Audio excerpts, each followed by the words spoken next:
What's up, YouTube? Quick video. How do you do no contact when you have kids with your ex and you basically have to see them on a regular basis? Before we get started, thanks so much for watching the video, subscribing to the channel, and liking if you find the videos helpful.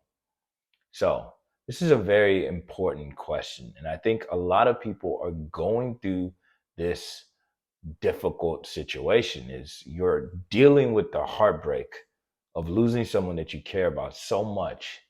And in the midst of all of this, you still have to try to navigate seeing them on a regular basis. You're very fixated on how to do no contact when you have kids together. Before we talk about this, I want you to understand the premise of no contact and what we're trying to do. The reason I bring this up is because I get a lot of questions about this in coaching sessions with clients. And I sense one major thing that a lot of people are dealing with or conflicted with. The overarching theme when we're doing no contact is that we are negotiating terms of our relationship with our ex. When your ex breaks up with you, they're basically telling you that they have no desire, they have no drive to want to continue to work on the relationship moving forward. And a lot of times they offer you a lesser position. They tell you things like, hey, I care about you. I really want you in my life, but I'm not in love with you. Let's just be friends. No contact is your mature response. And basically, you telling them that I do not accept these new terms that you're offering me. And because of this, I have to walk away. It's the respectful thing to do. And so you're not doing no contact because you're trying to punish your ex. That is not the goal. No contact is you basically giving your ex what they're asking for, respecting yourself, and saying that I will not force myself into someone's life, especially someone who does not want me in their life. So when you understand this, then it makes perfect sense that if you have kids with your ex, you cannot be in completely no contact. You're going to have some form of communication. And since this is not about getting back at your ex, it is not about punishing your ex, then of course you will talk to them if you have to talk about things that have to do with your children. Some coaches or other people will call this smart contact.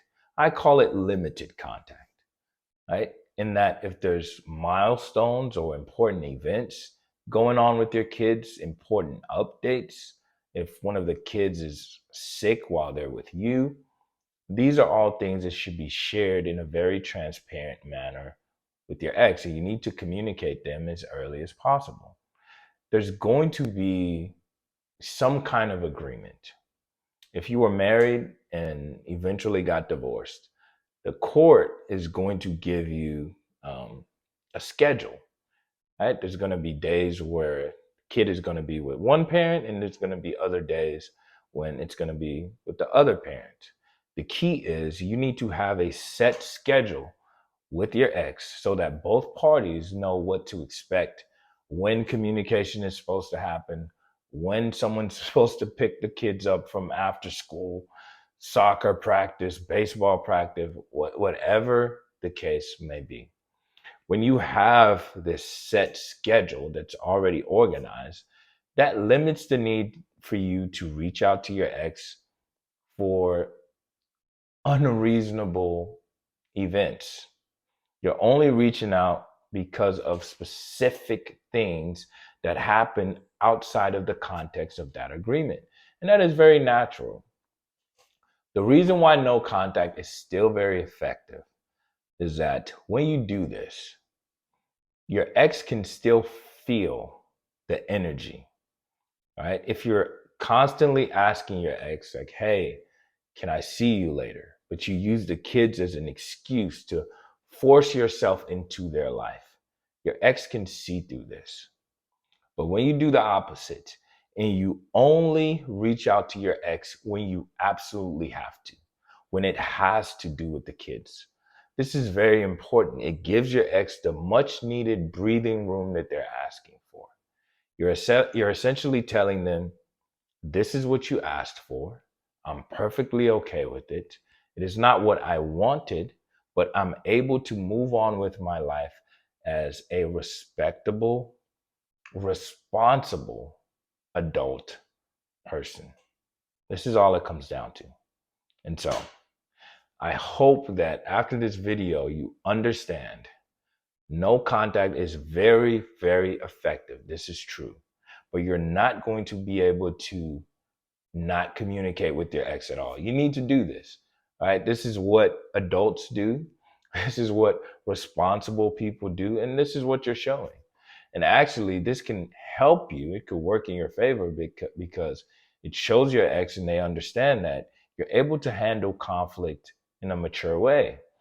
And if they do rethink the breakup, if they do get to a point where they're starting to miss you, they're starting to crave the relationship, they're going to feel like there's not so much pressure that things have to succeed or you have to move back into a marriage or into an engagement. They're going to feel that you're capable of being with them in the moment, expressing your love and how you feel. But if things don't work out, they know that you'll be mature enough to go your separate ways and still raise your kids as two grown adults. Anyway, I hope you found this video helpful. If you did, go ahead and leave a like, comment below what your thoughts, your questions are. I know no contact is very difficult and breakups are extremely challenging.